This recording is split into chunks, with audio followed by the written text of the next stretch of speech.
Keçmə namərd körpüsündən, qoy aparsın sel səni. Yatma tülkü kölgəsində, qoy yesin aslan səni.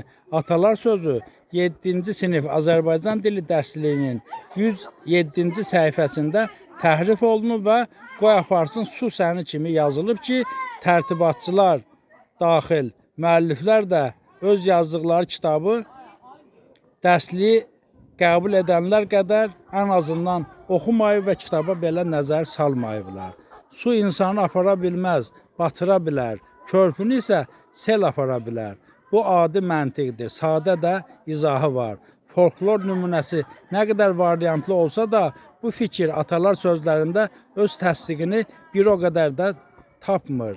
Məntiqli atalar sözlərimiz də var ki, digər dillərə tərcümə olunduqda mənası belə itir. Gəlin folklorumuzu qoruyaq. Həmin atalar sözü belədir. Keçmə namərd körpüsündən, qoy aparsın sel səni. Yatma tülkü kölgəsində, qoy yesin aslan səni.